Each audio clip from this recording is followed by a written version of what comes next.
brought to you by Friends Council and Advis. TrusteeU, your online governance program for trustees. I guess the question is if your development program is in really good shape, what should you work on? I think organizations, and schools especially, should always work on major gifts. I think major gifts are really the cornerstone for building endowment, for having a reserve fund, and for going after really ambitious goals. And I think every school should have ambitious goals. So if you don't have a major gift program, thinking about what it does and what it means to put one together is really important. And it really requires board involvement in planning it. So you need staff people that know what it means. You need a head of school who really embraces it.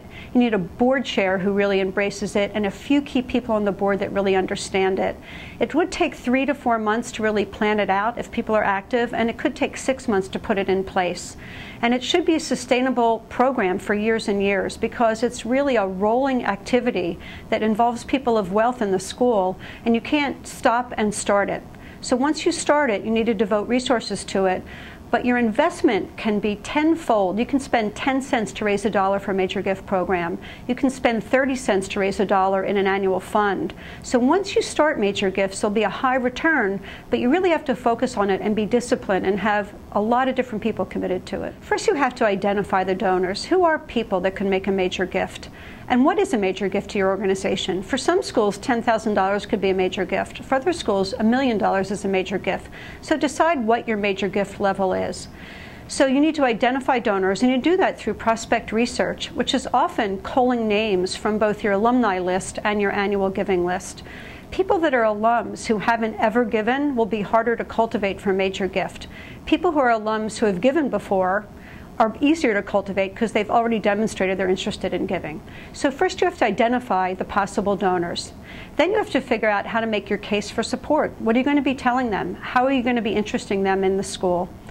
Then you have to do a specific cultivation campaign based on your case statement. Are you going to invite them to lunches, dinners, have them hear students talk, inviting them to performances, educational programs, the science fair? What is it you're going to be interesting them in doing at the school, and for what reason?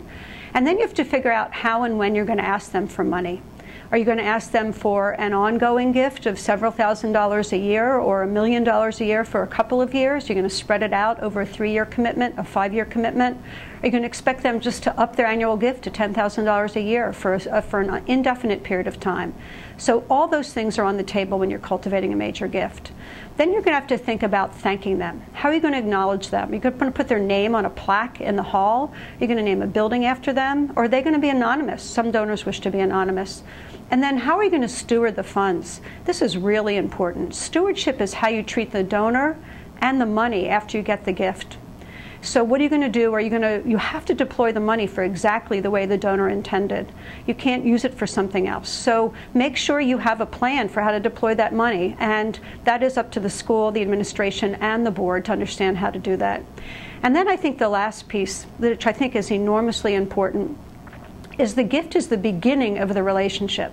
Think about that. Getting the gift is not the end of the relationship, it's the beginning of the relationship. Donors who have given a gift have demonstrated that they want and like the organization and what they're doing. So you have to keep them involved. Donors stop giving when they don't feel involved. There's research on that. So donors who feel involved will keep giving and giving repeatedly. So think about how you're going to be keeping them connected to the school. And there can be people that don't like asking, but there can be other people on the board who love knowing how to keep donors connected. So there's a role for everybody.